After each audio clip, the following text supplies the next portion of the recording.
दोस्तों घने बाल, लंबे बाल और चमचमाते हुए बाल डेफिनेटली हर एक व्यक्ति की चाहत होती है, लेकिन बिगड़ती हुई लाइफस्टाइल की वजह से, हमारे खान पान के अच्छे नहीं होने की वजह से या फिर ऐसे कॉस्मेटिक्स का इस्तेमाल करने की वजह से जो कि एक्चुअली हमारे बालों के लिए घातक साबित होते हैं, हमारे बाल तेज़ी से झड़ना शुरू हो जाते हैं।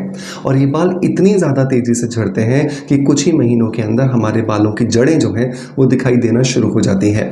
दोस्तों प्रकृति जब आपकी परीक्षा लेती है ऐसी परिस्थितियां आपके सामने रख करके, तो डेफिनेटली यही प्रकृति आपको साधन भी उपलब्ध कराती है जिसकी मदद से आप अपनी इन समस्याओं से छुटकारा भी पा सकते हैं। लेकिन उसके लिए आपको ज़रूरत होती है सही फॉर्मुलेशन की। एक ऐसे ही नुस्खे और एक ऐसे ही फॉर्मुलेशन के बारे में हम आज बात करने वाले हैं हमारे आज के इस वीडियो के अंदर, जिसके अंदर हम बात करेंगे एक घर में बनाए जाने वाले DIY हेयर ग्रोथ सीरम के बारे में। इस हेयर ग्रोथ सीरम को बनाना बहुत आसान है, कुछ बेसिक चीज़ों की हमें ज़रूरत लगने वाली है, लेकिन यही खूबसूरत सी बेसिक चीज़ें बहुत ही ज़्यादा इफेक्टिव है अगर हम इन्हें सही प्रपोर्शन में इस्तेमाल करते हैं। सो देर नहीं करते हैं और शुरू करते हैं आज के वीडियो को। बट वीडियो शुरू करने से पहले एक छोटी सी रिक्वेस्ट है कि मेक श्योर कि आप इस वीडियो को ज़्यादा से ज़्यादा लोगों तक शेयर कर दीजिए, ताकि वो लोग जो अपने बालों के गंजेपन से परेशान हैं, बालों के पतलेपन से परेशान हैं, जिनके बाल छोटे छोटे उगते हैं लेकिन लंबाई नहीं ले पाते हैं, वो इस DIY हेयर ग्रोथ सीरम को बना करके बहुत सारे बेनिफिट्स ले सकें। एक और चीज़ जो मैं आपसे रिक्वेस्ट करना चाहूँगा वो ये कि वीडियो अगर पसंद आता है तो लाइक का बटन दबा करके हमें मोटिवेशन ज़रूर दिया कीजिए, ताकि हमारी जो टीम है वो ज़्यादा से ज़्यादा एनर्जेटिक होकर के आपके लिए इसी तरह के जो बेहतरीन नुस्खे हैं वो सर्च कर सके, उनके ऊपर काम कर सके, और मैं आपको इस वीडियोज़ के माध्यम से या इसी तरह के वीडियोज़ के माध्यम से उन नुस्खों को आपके सामने रिप्रेजेंट कर सकूँ। देर नहीं करते दोस्तों, चलिए शुरू करते हैं आज के वीडियो को। दोस्तों इस DIY हेयर ग्रोथ सीरम को बनाने के लिए हमें सबसे पहले तो एक पतीला ले लेना है, मतलब एक पैन ले लेना है। इस पैन के अंदर हमें डालना है 1 ग्लास पानी। पानी तो डेफिनेटली बहुत ज़रूरी है क्योंकि यही हमारे सीरम का एक आधार होने वाला है या बेस होने वाला है। पानी के अंदर बहुत सारी ऐसी चीज़ें होती हैं जो एक्चुअली हमारी बाकी के इंग्रेडिएंट को अपने अंदर बहुत अच्छे से समाहित कर लेती हैं, जिसकी वजह से ये चीज़ें बहुत आसानी से हमारी स्कैल्प में स्प्रेड आउट हो जाती हैं। अब आपको इस उबलते हुए पानी के अंदर या इस गर्म पानी के अंदर डाल देने हैं 2 चम्मच दाना मेथी के।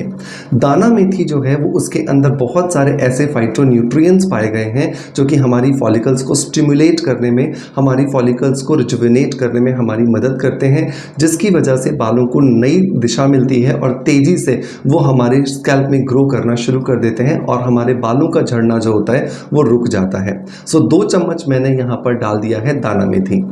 तीसरा इंग्रेडिएंट जो दोस्तों हमें यहाँ पर चाहिए वो है जीरा।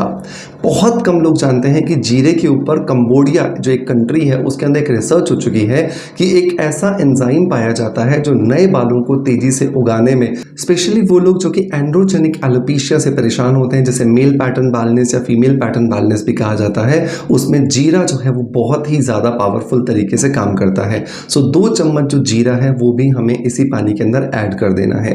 अब आप इस पानी को बहुत अच्छे से उबलने दीजिए जब तक कि ये पानी बहुत अच्छे से उबल करके इन दोनों ही चीज़ों के जो गुण हैं वो अपने अंदर समाहित नहीं कर लेता। जब आपको लगे कि ये पानी उबलता उबलता अब आधा रह गया है, अब आप इसे बर्तन को हटा लीजिए और इसे ठंडा हो जाने दीजिए। अब जब ये पानी ठंडा हो जाए तो इसमें से 4 चम्मच जो पानी है जिसके अंदर दाना मेथी और जीरे के गुण आ चुके हैं वो आपको एक बोल में ले लेना है, एक कटोरी में ले लेना है, और इस कटोरी में लिए गए इस टोनर या इस डिकॉक्शन के साथ में आपको ऐड करने हैं कुछ चीज़ें। पहली चीज़ जो हम इस डिकॉक्शन के अंदर ऐड करेंगे दोस्तों वो है एलोवेरा जेल।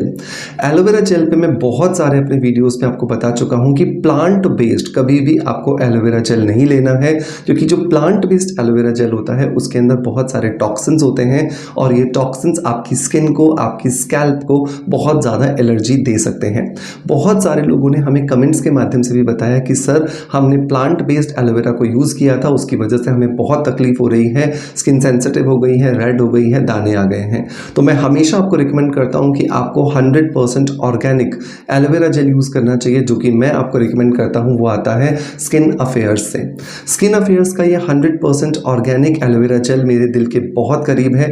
मैं जितने भी DIY आपको बताता हूं सब में मैं आपको इसी को रिकमेंड करता हूं, क्योंकि ये किसी भी तरह के DIY में बिना किसी प्रॉब्लम क्रिएट किए बहुत अच्छे हमें रिजल्ट्स देने में हमें मदद करता है। इसके लिए लिंक मैं आपको डिस्क्रिप्शन बॉक्स में दे दूंगा। 2 चम्मच हमें यहाँ पे इस ऑर्गेनिक एलोवेरा जेल को ऐड करना है इस 4 चम्मच डिकॉक्शन के अंदर।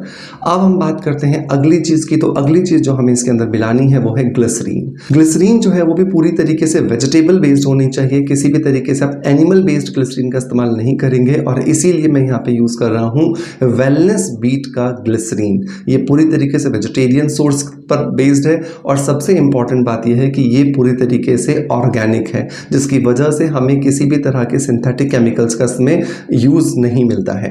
सो ग्लिसरीन हमें यहाँ पर लेनी है 1 चम्मच। तीसरा और सबसे लास्ट जो इंग्रेडिएंट दोस्तों मैं यहाँ पे डाल रहा हूँ वो है 10 ड्रॉप्स रोजमेरी ऑयल के। रोजमेरी ऑयल जो है ये प्रूव हो चुका है कि ये बहुत सारे केसेस में मिनॉक्सिडिल, जो कि एलोपैथी में बाल उगाने के लिए एकमात्र दवा कही जाती है, उससे भी ज़्यादा इफेक्टिव पाया गया है। लेकिन रोजमेरी को आपको रोज़ लगाना होगा। अगर आप इसे एक दिन लगा करके बाल उगने की उम्मीद रख रहे हैं तो डेफिनेटली ये आपके ऊपर काम नहीं करेगा। तो रोज़ अगर आप लगाएंगे तो डेफिनेटली आपको बहुत अच्छे रिजल्ट देगा। सो 10 ड्रॉप्स हमने यहाँ पे रोजमेरी के यहाँ पर डाल दिए हैं। अब इन सारी चीज़ों का बहुत अच्छे से मिला लीजिए। मिलाने के बाद में अब आप इसे एक कांच के कंटेनर में, जो सीरम की खाली बॉटल्स आती हैं, उसमें आप भर करके रख लीजिए, और लीजिए आपका DIY हेयर ग्रोथ सीरम बन करके तैयार है। इस हेयर ग्रोथ सीरम को रात को सोने से पहले बालों की जड़ों में आपको लगाना है, और बहुत अच्छे से इसे पूरे बालों में स्प्रेड कर लेना है। 10 से 15 मिनट के लिए आपको सोना नहीं है, ताकि ये आपके तकिए पे ना लग जाए, बिकॉज तकिए पे लगेगा तो ये वेस्ट हो जाएगा। तो इसे अपनी स्कैल्प में, अपनी स्किन में एब्जॉर्ब हो जाने दीजिए। फिर जब 10, 15, 20 मिनट के बाद ये एब्जॉर्ब हो जाए, अब आप सोने के लिए जा सकते हैं। सुबह अगर आपको लगता है कि आपके बालों में थोड़ा सा आपको ऑयलीनेस लग रहा है, जो जनरली नहीं लगता है, तो ही आप शैम्पू करेंगे, अदरवाइज आपको शैम्पू करने की भी यहाँ पे ज़रूरत नहीं है। मेक श्योर इस नुस्खे को रोज अपने बालों में लगाइए। हफ्ते में 2 से 3 बार माइल्ड किसी भी शैम्पू से वॉश कीजिए, और आप देखोगे आपको बहुत अच्छे रिजल्ट्स मिल रहे हैं 2 से 3 महीने के अंदर ही। लेकिन जब आपको अच्छे रिजल्ट्स मिलने लगे तो इसे आपको स्टॉप नहीं करना है, कंटिन्यू करते रहना है, ताकि जो नए बाल उगे हैं उन्हें लंबा करने में ये सीरम जो है वो हमारी मदद कर सके। दोस्तों मैं उम्मीद करता हूँ कि आज का ये घर में बना हुआ DIY हेयर ग्रोथ सीरम की रेसिपी आपको डेफिनेटली पसंद आई होगी। अगर पसंद आई है सो मेक श्योर कि एक लाइक का बटन दबा करके मोटिवेशन ज़रूर दीजिएगा। आपका प्यार आप जैसे मुझे देते आए हैं बिल्कुल वैसे ही देते रहेंगे। इसी आशा के साथ आपसे अलविदा लेता आपका knowledge friend doctor Manoj. Thank you so much. Bye bye. Love you all.